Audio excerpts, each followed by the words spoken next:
Lipun channel bu mityeng tabiriba khwai tarabu channel asigi maikeidagi taramna okseri iramdamgi oiba phungawari loinana tonghan furup kanglupki wari masa kayama channel asina miyamda lepa leitana khudol tamjari loinana channel asibu hena mapung phana bagidamakta adom-adom gi thaujal nizari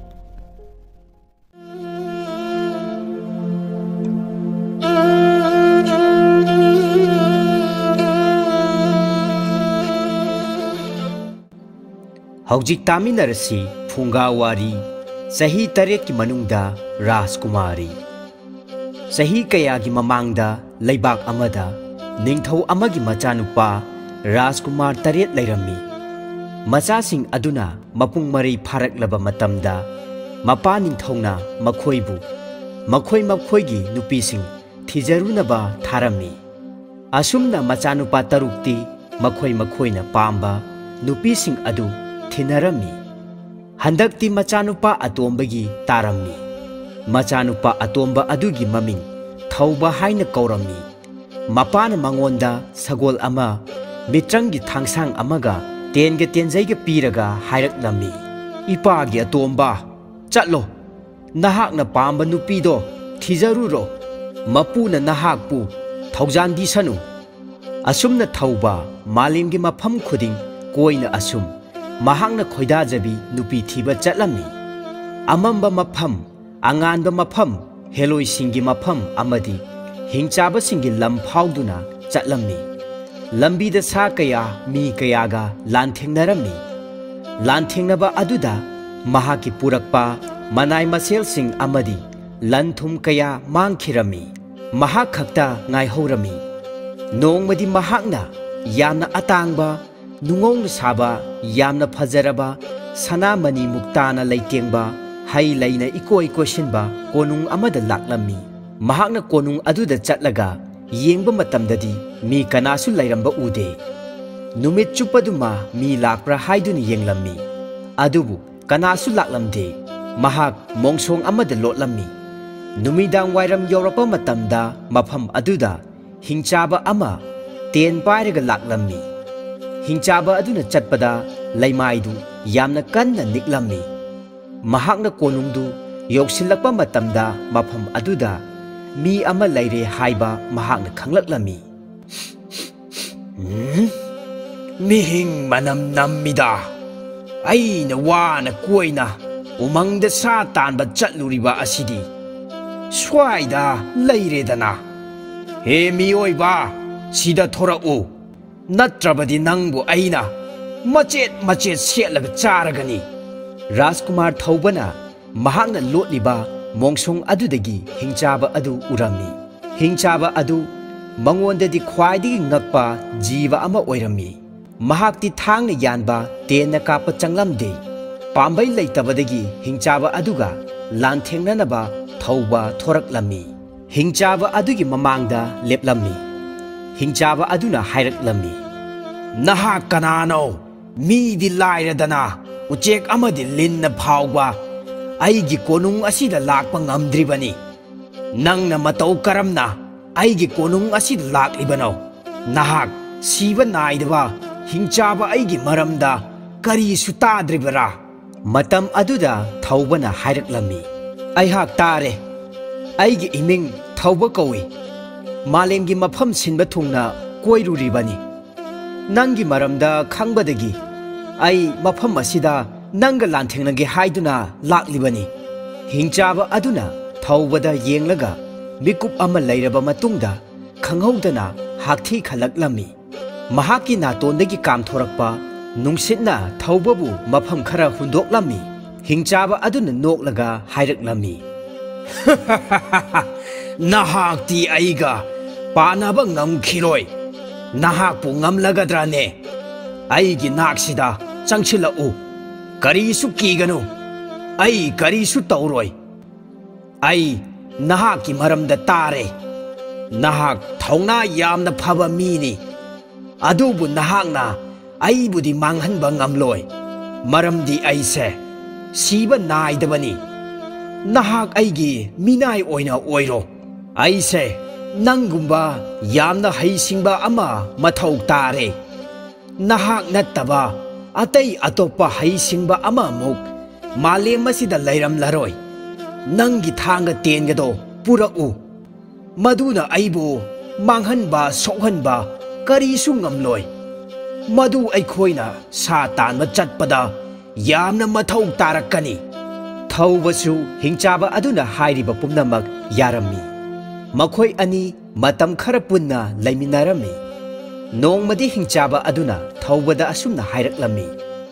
ꯅꯪꯅ ꯈꯪꯂꯤꯕ ꯑꯗꯨꯅꯤ ꯑꯩꯗꯤ ꯁꯤꯕ ꯅꯥꯏꯗꯕ ꯑꯣꯃꯣꯔꯅꯤ ꯑꯗꯨꯕꯨ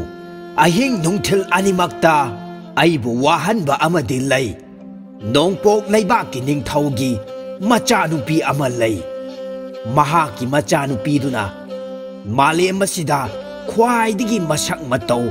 ꯌꯥꯝꯅ ꯐꯖꯕꯤ ꯅꯨꯄꯤꯅꯤ ꯑꯩꯅ ꯃꯥꯕꯨ 8ꯂꯛ ꯂꯧꯕ ꯆꯠꯂꯨꯔꯕꯅꯤ ꯑꯗꯨꯕꯨ ꯃꯥꯏꯗꯤ ꯄꯥꯛꯂꯛꯇꯦ ꯅꯪꯅ ꯃꯍꯥꯛꯀꯤ ꯃꯆꯥꯅꯨꯄꯤ ꯑꯗꯨꯕꯨ ꯑꯩꯒꯤ ꯏꯅꯥꯛꯇ ꯄꯨꯔꯛꯂꯕꯗꯤ ꯑꯩꯅ ꯅꯪꯕꯨ ꯑꯆꯧꯕ ꯃꯅꯥ ꯑꯃ ꯁꯣꯏꯗꯅ ꯄꯤꯒꯅꯤ ꯍꯣꯏ ꯑꯩ ꯁꯣꯏꯗꯅ ꯅꯨꯄꯤ ꯑꯗꯨ ꯅꯪꯒꯤꯗꯃꯛꯇ ꯄꯨꯔꯛꯀꯅꯤ ꯑꯗꯨꯗꯤ ꯅꯪꯒꯤ ꯊꯋꯥꯏ ꯄꯟꯗꯨꯅ ꯅꯨꯄꯤ ꯑꯗꯨ ꯄꯨꯔꯛꯀꯅꯤ ꯍꯥꯏꯗꯨꯅ ꯑꯩꯉꯣꯟꯗ ꯋꯥꯁꯛꯎ ꯃꯗꯨꯗꯒꯤꯗꯤ ꯊꯧꯕ ꯍꯤꯡꯆꯥꯕ ꯑꯗꯨꯗ ꯋꯥꯁꯛꯂꯝꯃꯤ ꯑꯁꯨꯝꯅ ꯊꯧꯕ ꯅꯨꯄꯤ ꯑꯗꯨꯕꯨ ꯊꯤꯕ ꯆꯠꯂꯝꯃꯤ ꯃꯇꯝ ꯁꯥꯡꯅ ꯆꯠꯂꯕ ꯃꯇꯨꯡꯗ ꯃꯍꯥꯛ ꯅꯣꯡꯄꯣꯛ ꯂꯩꯕꯥꯛꯇꯨ ꯌꯧꯔꯛꯂꯝꯃꯤ ꯃꯍꯥꯛꯀꯤ ꯐꯤꯖꯣꯜ ꯑꯗꯨ ꯍꯣꯡꯗꯣꯛꯂꯒ ꯂꯧ ꯎꯕ ꯅꯨꯄꯥ ꯑꯃꯒꯤ ꯁꯛꯇꯝ ꯂꯧꯔꯝꯃꯤ ꯅꯤꯡꯊꯧꯒꯤ ꯂꯩꯀꯣꯜꯒꯤ ꯃꯥꯂꯤꯒ ꯃꯔꯨꯞ ꯑꯣꯏꯔꯝꯃꯤ ꯃꯍꯥꯛꯅ ꯅꯤꯡꯊꯧꯒꯤ ꯃꯆꯥꯅꯨꯄꯤꯅ ꯊꯣꯡꯅꯥꯎꯗ ꯐꯝꯗꯨꯅ ꯐꯤ ꯂꯣꯟꯕꯗꯨ ꯎꯔꯝꯃꯤ ꯅꯤꯡꯊꯧ ꯃꯆꯥꯅꯨꯄꯤ ꯑꯗꯨ ꯃꯁꯛ ꯃꯇꯧ ꯌꯥꯝꯅ ꯐꯖꯔꯝꯃꯤ ꯅꯤꯡꯊꯧ ꯃꯆꯥꯅꯨꯄꯤꯅ ꯅꯨꯃꯤꯠꯇ ꯑꯁꯨꯝꯅ ꯍꯥꯏꯕ ꯃꯥꯜꯂꯝꯃꯤ ꯍꯦ ꯅꯨꯃꯤꯠ ꯅꯍꯥꯛ ꯉꯥꯜꯂꯛꯀꯅꯨ ꯑꯩ ꯑꯣꯏꯅ ꯉꯥꯟꯒꯦ ꯃꯗꯨꯗ ꯊꯧꯕꯅ ꯅꯨꯄꯤ ꯑꯗꯨꯕꯨ ꯅꯨꯡꯁꯤꯕ ꯐꯥꯎꯔꯛꯂꯝꯃꯤ ꯑꯗꯨꯕꯨ ꯃꯍꯥꯛꯅ ꯅꯨꯄꯤ ꯑꯗꯨꯕꯨ ꯍꯤꯡꯆꯥꯕ ꯑꯗꯨꯗ ꯄꯤꯒꯅꯤ ꯍꯥꯏꯗꯨꯅ ꯋꯥꯁꯛꯂꯝꯕ ꯑꯗꯨꯗ ꯃꯍꯥꯛ ꯅꯤꯡꯉꯝꯗꯕ ꯑꯃ ꯐꯥꯎꯔꯛꯂꯝꯃꯤ ꯅꯣꯡꯃꯗꯤ ꯃꯥꯂꯤ ꯂꯩꯇꯕꯒꯤ ꯈꯨꯗꯣꯡꯆꯥꯕ ꯂꯧꯔꯒ ꯊꯧꯕ ꯃꯍꯥꯛꯀꯤ ꯔꯥꯖꯀꯨꯃꯥꯔꯒꯤ ꯐꯤꯖꯣꯜ ꯑꯗꯨ ꯁꯦꯠꯂꯝꯃꯤ ꯑꯗꯨꯒ ꯃꯍꯥꯛꯀꯤ ꯁꯒꯣꯜ ꯑꯗꯨ ꯇꯣꯡꯗꯨꯅ ꯅꯤꯡꯊꯧꯒꯤ ꯂꯩꯀꯣꯜꯗ ꯂꯥꯛꯂꯝꯃꯤ ꯅꯤꯡꯊꯧ ꯃꯆꯥꯅꯨꯄꯤꯅ ꯊꯧꯕꯕꯨ ꯊꯣꯡꯅꯥꯎꯗꯒꯤ ꯎꯔꯛꯂꯝꯃꯤ ꯃꯍꯥꯛꯇꯤ ꯊꯧꯕꯒꯨꯝꯅ ꯑꯗꯨꯛ ꯆꯨꯡ ꯐꯤꯔꯥꯜ ꯆꯥꯕ ꯅꯨꯄꯥ ꯑꯃꯠꯇ ꯃꯄꯨꯟꯁꯤꯗ ꯎꯈꯤꯗ꯭ꯔꯤ ꯃꯔꯝ ꯑꯗꯨꯅ ꯔꯥꯖꯀꯨꯃꯥꯔꯤ ꯑꯗꯨꯅ ꯊꯧꯕꯕꯨ ꯅꯨꯡꯁꯤꯕ ꯐꯥꯎꯔꯛꯂꯝꯃꯤ ꯃꯊꯪꯒꯤ ꯅꯨꯃꯤꯠꯇ ꯔꯥꯖꯀꯨꯃꯥꯔꯤꯅ ꯃꯅꯥꯏ ꯑꯅꯤ ꯊꯥꯗꯨꯅ ꯊꯧꯕꯕꯨ ꯅꯨꯡꯁꯤ ꯍꯥꯏꯅ ꯍꯥꯏꯍꯜꯂꯝꯃꯤ ꯊꯧꯕꯅꯁꯨ ꯔꯥꯖꯀꯨꯃꯥꯔꯤꯒꯤ ꯐꯖꯕꯗꯨ ꯍꯥꯟꯅꯗꯒꯤ ꯄꯥꯎ ꯇꯥꯔꯦ ꯔꯥꯖꯀꯨꯃꯥꯔꯤꯅ ꯄꯥꯡꯊꯣꯛꯎ ꯍꯥꯏꯕ ꯊꯕꯛ ꯄꯨꯝꯕ ꯄꯥꯡꯊꯣꯛꯅꯕ ꯊꯧꯔꯥꯡ ꯄꯨꯝꯕ ꯁꯦꯝ ꯁꯥꯗꯨꯅ ꯉꯥꯏꯖꯔꯤ ꯍꯥꯏꯗꯨꯅ ꯃꯥꯒꯤ ꯃꯅꯥꯏ ꯑꯗꯨꯗ ꯋꯥꯐꯝ ꯄꯨꯝꯕ ꯑꯗꯨ ꯔꯥꯖꯀꯨꯃꯥꯔꯤꯗ ꯈꯔ ꯇꯝꯕꯤꯅꯕ ꯍꯥꯏꯖꯔꯝꯃꯤ ꯁꯍꯔ ꯑꯗꯨ ꯑꯋꯥꯡꯕ ꯆꯦꯛꯄꯜꯅ ꯏꯀꯣꯏ ꯀꯣꯏꯅ ꯀꯣꯏꯁꯜꯂꯝꯃꯤ ꯆꯍꯤ ꯈꯨꯗꯤꯡꯒꯤ ꯁꯤꯕ ꯅꯥꯏꯗꯕ ꯍꯤꯡꯆꯥꯕ ꯑꯗꯨꯅ ꯔꯥꯖꯀꯨꯃꯥꯔꯤ ꯑꯗꯨꯕꯨ ꯂꯧꯕ ꯂꯥꯛꯂꯝꯃꯤ ꯑꯗꯨꯕꯨ ꯁꯍꯔ ꯑꯗꯨꯗ ꯂꯩꯔꯤꯕ ꯊꯧꯅꯥ ꯐꯕ ꯃꯤꯑꯣꯏꯁꯤꯡꯅ ꯔꯥꯖꯀꯨꯃꯥꯔꯤ ꯑꯗꯨꯕꯨꯗꯤ ꯍꯤꯡꯆꯥꯕ ꯑꯗꯨꯅ ꯄꯨꯍꯟꯈꯤꯕ ꯀꯔꯤꯁꯨ ꯉꯝꯍꯜꯂꯝꯗꯦ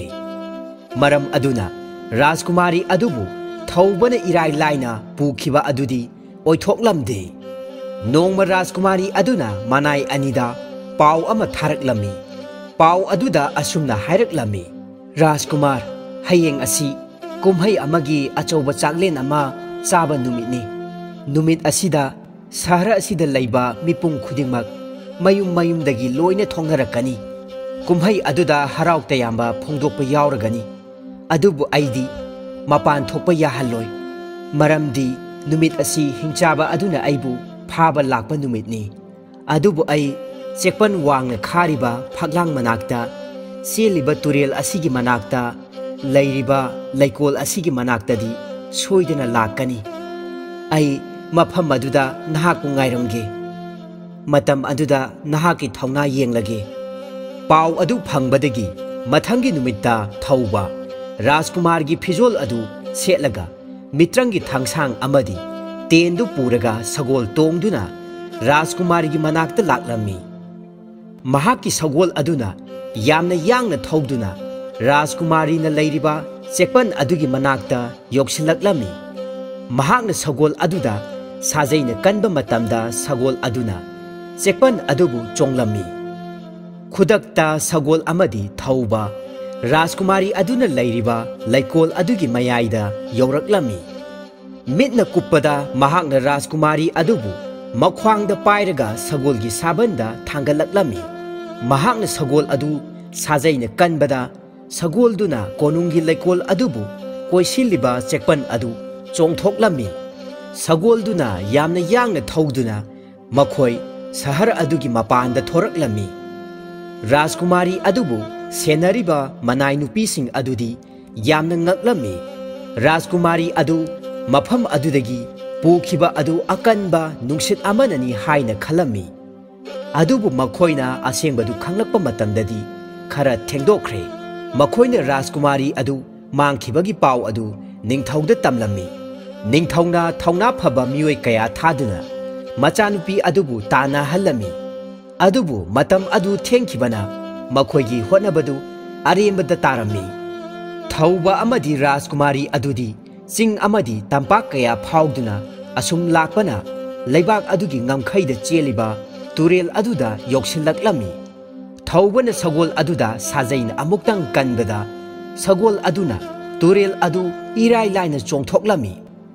ningthaugi misingna Rajkumari adu leibak tugi wangmaromda pukhre haina khangbadagi konunglomda amuk halaklami thauba amadi Rajkumari aduna turel adu hek lanthokpaga laptakna hingchaba adugi konung adu uraklami matam aduda Rajkumari aduna thaubada asumna hanglaklami nungsiraba aikhoina hojik lapnadi lakle adubu nahakna aingonda wa machet amatadi haide nahakna aibu nungsi haibegi khudam amatadi phangde nahakna aibu puraklibasi nangira natraga atopa migira matam aduda thaubana hairaklami macha ibema ai asengbado loina haige aina nahakpu purakliba asi aigi natte siba naidaba hingchaba adugini aina nahakpu mangonda pigani haiduna wasakre Rajkumari aduna yamna ngakna kaplaga asumna hairaklami aibu hingchaba adugi makhutta madudi mapok khudingda oithoktabani nahakna aibu nahaki thauna phaba haisingba aduna purakhibani nahakna aibu lawbiroidaba oirabadi ai isingda chongthaduna nga singi machinjak oijakhrasanu thamoi kanba nupana khoidi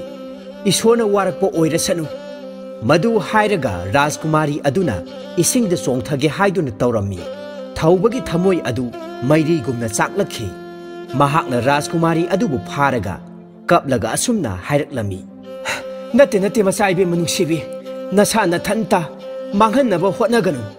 aina hingchaba aduda nangbu pigani haina wasakhiba aduda aina nangbu hingchaba adugi manakta puribani nahakna hingchaba adugi taloi hek oikhibaga ai thangasina ai isa ithanta kaktuna thawai logjagani nahak yaudrba punchiri aigi punchi ase pap chelaba punchini asumna makhoi ani pambai ama tawduna hingchaba adubu hatlaga makhoi ani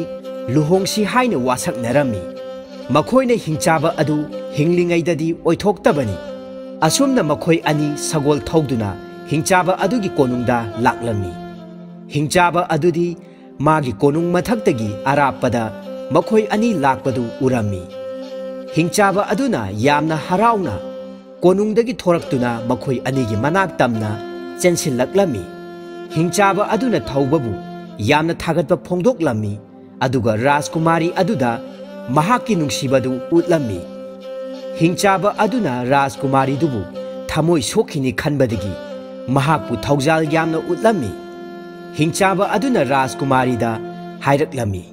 nahak konung asi pamdrabara nahakpu aina nungaina thambigani aina nahakpu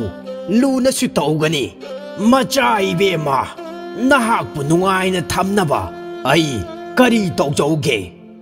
Rajkumari aduna hingchaba aduda hairami ai yamna pelida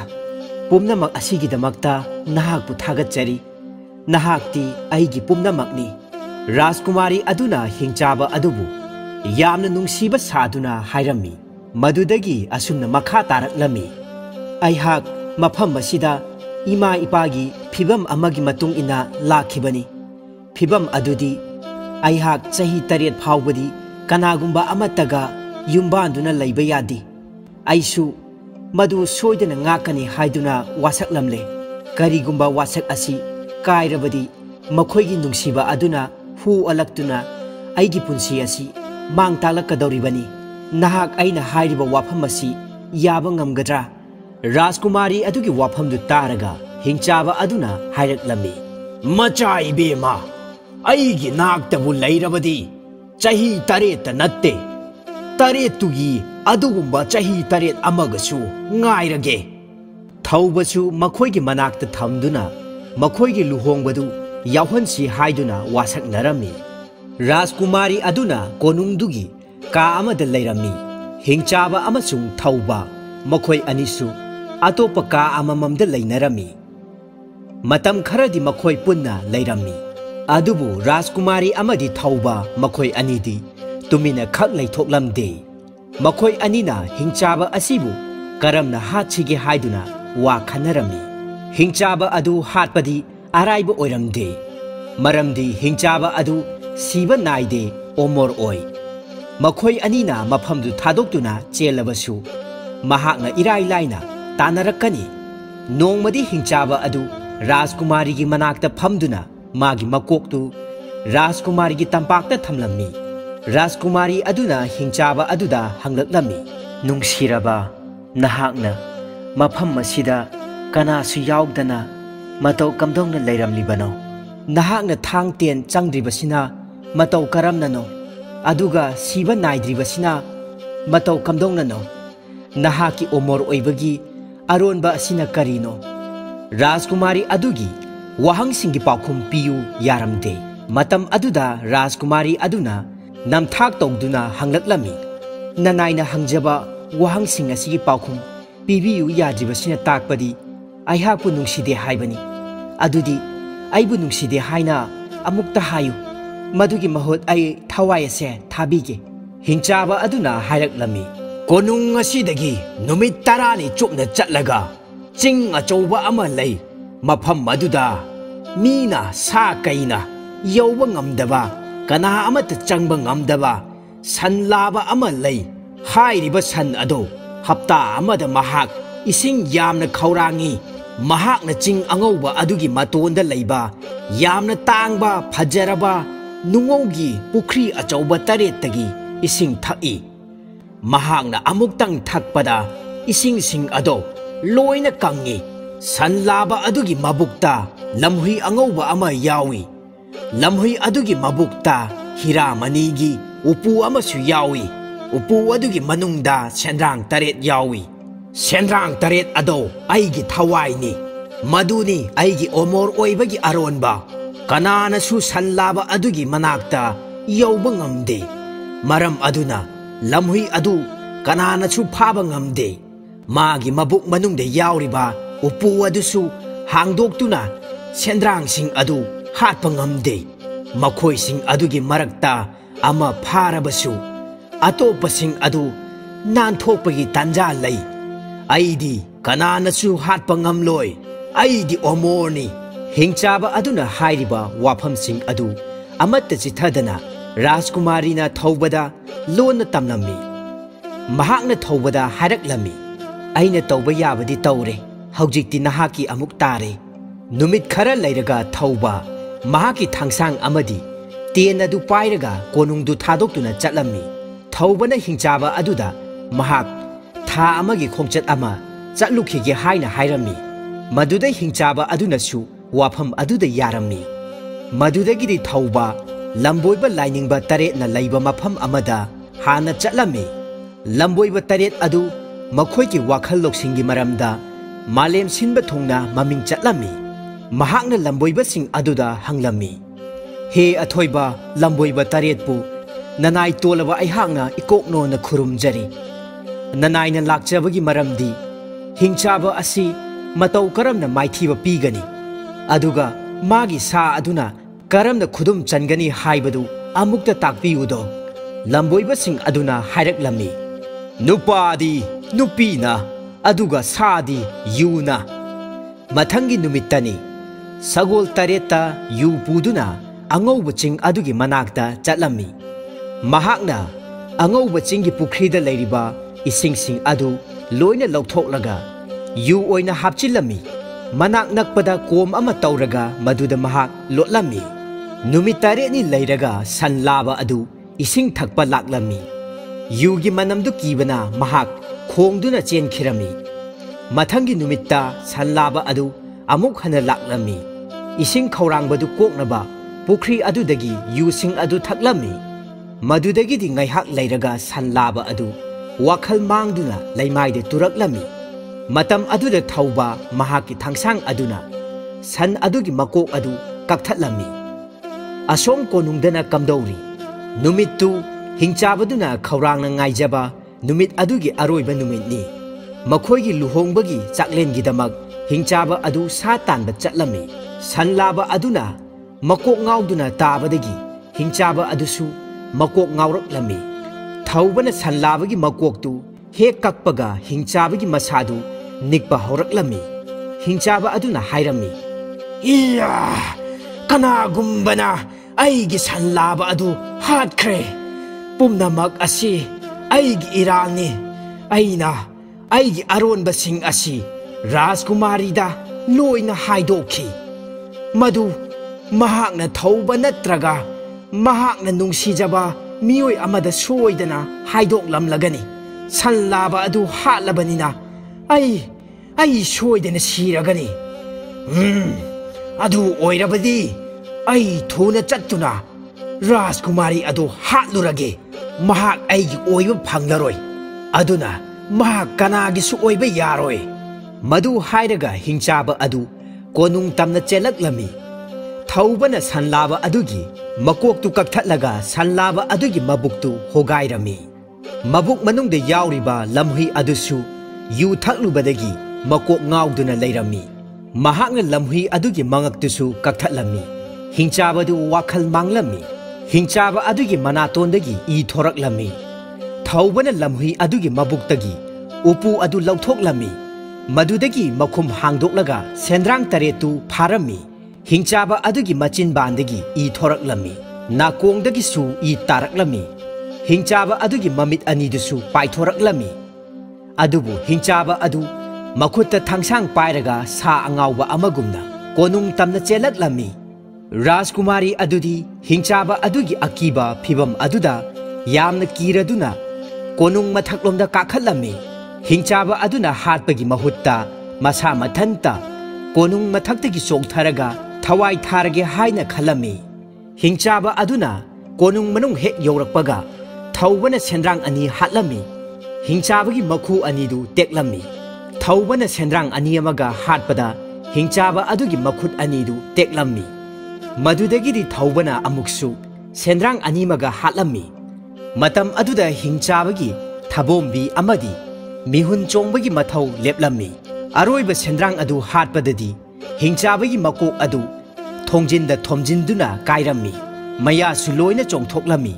ꯑꯗꯨꯒ ꯃꯅꯥꯀꯣꯡꯗꯒꯤ ꯑꯃꯨꯕ ꯃꯩꯈꯨ ꯀꯌꯥ ꯑꯃꯁꯨ ꯀꯥꯔꯛꯂꯝꯃꯤ꯫ ꯑꯁꯨꯝꯅ ꯍꯤꯡꯆꯥꯕ ꯑꯗꯨ ꯁꯤꯈ꯭ꯔꯦ꯫ ꯊꯕꯛ ꯄꯨꯝꯕ ꯃꯥꯏ ꯄꯥꯛꯅ ꯄꯥꯡꯊꯣꯛꯄ ꯂꯣꯏꯔꯗꯨꯅ ꯊꯧꯕ ꯁꯒꯣꯜ ꯇꯣꯡꯗꯨꯅ ꯌꯥꯝꯅ ꯊꯨꯅ ꯀꯣꯅꯨꯡꯗ ꯍꯜꯂꯛꯂꯝꯃꯤ꯫ ꯔꯥꯖꯀꯨꯃꯥꯔꯤ ꯑꯗꯨ ꯌꯥꯝꯅ ꯍꯔꯥꯎꯅ ꯀꯣꯅꯨꯡꯗꯒꯤ ꯀꯨꯝꯊꯔꯛꯇꯨꯅ ꯊꯧꯕꯗ ꯆꯦꯠꯅ ꯀꯣꯟꯁꯤꯟꯖꯔꯝꯃꯤ꯫ ꯃꯈꯣꯏ ꯑꯅꯤ ꯔꯥꯖꯀꯨꯃꯥꯔꯤꯒꯤ ꯃꯔꯩꯕꯥꯛꯇ ꯍꯟꯗꯨꯅ ꯃꯃꯥ ꯃꯄꯥꯗ ꯃꯈꯣꯏ ꯑꯅꯤꯕꯨ ꯂꯨꯍꯣꯡꯕꯤꯌꯨ ꯍꯥꯏꯅ ꯍꯥꯏꯖꯔꯨꯔꯁꯤ ꯍꯥꯏꯗꯨꯅ ꯋꯥꯔꯦꯞꯅꯔꯝꯃꯤ꯫ ꯑꯁꯨꯝꯅ ꯍꯤꯡꯆꯥꯕ ꯑꯗꯨꯒꯤ ꯃꯔꯜ ꯃꯊꯨꯝ ꯄꯨꯝꯕ ꯄꯨꯔꯗꯨꯅ ꯅꯣꯡꯄꯣꯛ ꯂꯩꯕꯥꯛ ꯇꯝꯅ ꯂꯥꯛꯂꯝꯃꯤ꯫ ꯔꯥꯖꯀꯨꯃꯥꯔꯤ ꯃꯄꯥ ꯅꯤꯡꯊꯧ ꯑꯗꯨꯗꯤ ꯑꯍꯜ ꯑꯣꯏꯔꯦ꯫ ꯃꯥꯒꯤꯗꯤ ꯃꯆꯥꯅꯨꯄꯤ ꯑꯗꯨꯗꯒꯤ ꯍꯦꯟꯅ ꯀꯅꯥꯁꯨ ꯂꯩꯇꯦ꯫ ꯃꯍꯥꯛꯀꯤ ꯅꯤꯡꯊꯧ ꯈꯨꯕꯝ ꯑꯗꯨ ꯁꯤꯟꯅꯅꯕ ꯀꯅꯥꯁꯨ ꯂꯩꯇꯕ ꯑꯗꯨꯗ ꯊꯋꯥꯏ ꯌꯥꯝꯅ ꯋꯥꯔꯝꯃꯤ꯫ ꯔꯥꯖꯀꯨꯃꯥꯔꯤ ꯑꯗꯨꯅ ꯃꯥꯡꯈꯤꯕ ꯅꯨꯃꯤꯠ ꯑꯗꯨꯒꯤ ꯃꯊꯪꯒꯤ ꯅꯨꯃꯤꯠꯇ ꯅꯤꯡꯊꯧꯅ ꯂꯝꯕꯣꯏꯕ ꯅꯨꯄꯥ 8 ꯑꯗꯨꯒꯤ ꯃꯅꯥꯛꯇ ꯄꯥꯎꯇꯥꯛ ꯂꯧꯔꯨꯅꯕ ꯃꯥꯒꯤ ꯃꯅꯥꯏꯁꯤꯡ ꯊꯥꯔꯝꯃꯤ꯫ ꯂꯝꯕꯣꯏꯕꯁꯤꯡ ꯑꯗꯨꯅ ꯑꯁꯨꯝꯅ ꯍꯥꯏꯔꯛꯂꯝꯃꯤ, ꯅꯍꯥꯛꯀꯤ ꯅꯆꯥꯅꯨꯄꯤ ꯄꯨꯈꯤꯕ ꯑꯗꯨ ꯔꯥꯖꯀꯨꯃꯥꯔꯅꯤ꯫ ꯉꯁꯤꯗꯒꯤ ꯆꯍꯤ 8ꯀꯤ ꯃꯇꯨꯡꯗ ꯅꯍꯥꯛꯀꯤ ꯅꯆꯥꯅꯨꯄꯤꯗꯨ mahakpu pukiba Rajkumar aduna soidana purakani. Asumna mapaningthau adu sahi taretpu khaurangna ngairakpani.